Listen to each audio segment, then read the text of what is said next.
Hello વિદ્યાર્થી મિત્રો, સ્વાગત છે તમારું અમારી આ યુટ્યુબ ચેનલમાં। આજે આપણે વિડિયોમાં ભણવાના છીએ ધોરણ 7 વિષય ગણિત, જેમાં પ્રકરણ 1 પૂર્ણાંક સંખ્યા, જેમાં આપણે ભણીશું આજે ઉદાહરણ 1। જોઈશું એ ઉદાહરણ 1 પૂર્ણાંક સંખ્યાની એવી જોડી લખો કે જેનો એ સરવાળો -3 હોય। બે એવી પૂર્ણાંક સંખ્યા લખવાની કે જેનો સરવાળો કેટલો થાય? -3 થાય। તો શું કરીશું? -1 અને -2 આ બંનેનો આપણે સરવાળો કર્યો તો કેટલો થાય? -3। શું થશે? અહીંયા આગળ -1 આપેલા છે, પ્લસ માઈનસ શું થશે? -2, માઈનસ માઈનસ શું થશે? પ્લસ, એટલે કે 1 અને 2 બેનો શું કરવાનું? સરવાળો। માઈનસ માઈનસ શું થાય? પ્લસ, પ્લસ એટલે કે સરવાળો કરીશું તો 2 અને 1 ના થશે 3, અને મોટા આગળની નિશાની કઈ માઈનસ, તો જવાબ શું આવશે? -3। એ રીતે બીજી જોડી જોઈએ, -5 માં કેટલા ઉમેરવાના? 2, -5 અને 2 નો શું કરશું? સરવાળો, તો જવાબ કેટલો આવશે? -3। કેવી રીતે? તો માઈનસ પ્લસ શું થાય? માઈનસ, એટલે કે બાદબાકી કરવાની। 5 માંથી 2 જાય તો કેટલો જવાબ આવે? 3, અને મોટા આગળ નિશાની માઈનસ, જવાબ આવશે -3। જોઈશું હવે બી, તફાવત -5 હોય। તફાવત એટલે કે બાદબાકી કરવાની। બાદબાકી કેટલી થવી જોઈએ? -5। તો શું કરીશું આપણે? -9 અને -4 આ બંનેની શું કરીશું? બાદબાકી। તો શું થશે?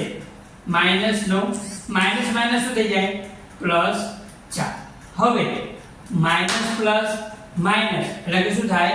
બાદબાકી। તો 9 માંથી 4 જાય તો 5 વધે, અને મોટા આગળ માઈનસ, તો જવાબમાં શું આવશે?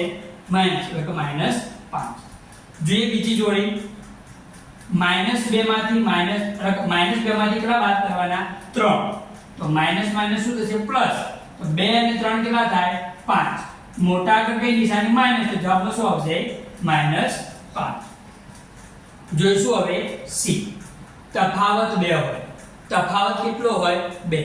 એવી પૂર્ણાંક સંખ્યા લેવાની કે જેનો તફાવત 2 હોય। તો શું કરીશું? -7 માંથી -9 શું કરીશું? બાદ, તો -7 એમના એ માઈનસ માઈનસ શું થઈ જશે? Plus, plus. હવે માઈનસ અને એક પ્લસ, તો માઈનસ પ્લસ શું થાય? માઈનસ, એટલે કે બાદબાકી કરવાની। મોટાથી નાનું બાદ થાય। 9 માંથી 7 જાય તો કેટલા વધે? 2, અને મોટા આગળ પ્લસ, તો જવાબ પ્લસ, એટલે કે 2 આવશે। જોઈશું હવે બીજી જોડી, 1 માંથી શું કરીશું? -1 બાદ, એટલે શું થશે? 1 માઈનસ માઈનસ શું થઈ જાય? પ્લસ, અને 1 વત્તા 1 એટલે જવાબ આવશે 2। જોઈશું હવે ડી, સરવાળો 0 હોય। બરાબર? બે પૂર્ણાંક સંખ્યાનો સરવાળો ક્યારે 0 થાય? તો શું કરવાનું?